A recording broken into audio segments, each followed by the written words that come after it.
আজি ব্লগটো ময়ে ষ্টাৰ্ট কৰিছো। এয়া ৰিম্পি আহিছে।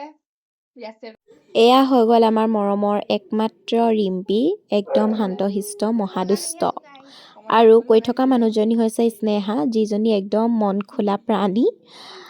দুষ্ট আছে বাৰু দেই ৰাইজ, বৰ টকটকীয়া। নমস্কাৰ ৰাইজ, মই Riyashree Hazarika. Thank you for clicking this video'. আপোনালোকে ভিডিঅ'টো চোৱাৰ বাবে বহুত বেছি ধন্যবাদ। আৰু আজি আহিছে আমাৰ ঘৰলৈ দুজনী লগৰ ছোৱালী, মোৰ ভাগৰ, এজনী ৰিম্পি আৰু এজনী স্নেহা। আৰু এজনী আছে, তাইৰ নাম আস্থা, কিন্তু ঘৰৰ পাৰ্মিশ্যন নিদিয়ে কাৰণে আহিব নোৱাৰে।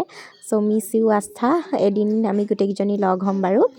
স্নেহা তাই মানে মনটোৰ খেলি মেলিত বেলেগত পঢ়িলেগৈ চেণ্ট্ৰেল কলেজত, কিন্তু ৰিম্পি মই আস্থাই তিনিজনী একেলগতে গাৰ্লছতে পঢ়িলোঁ।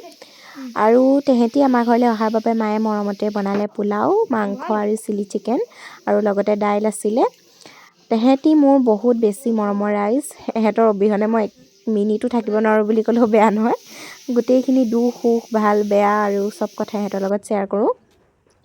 ৰিম্পি আমাৰ ঘৰলৈ এবাৰ ফাৰ্ষ্ট আহিছে, তেহেঁতৰ ঘৰলৈ মই যোৱা নাই বাৰু, যাম, আপোনালোকক ব্লগ বনাই দেখাম। স্নেহাহঁতৰ ঘৰ আমাৰ ঘৰৰ ওচৰতে, কিন্তু তেহেঁতৰ ঘৰলৈ মোৰ যোৱা নহয়, কিন্তু তাই আমাৰ ঘৰলৈ বহুতবাৰ আহিছে বাৰু, 3-4 বাৰমান। চ' আমি কেইটামান ভিডিঅ' বনালোঁ। চ' আজিলৈ বাই।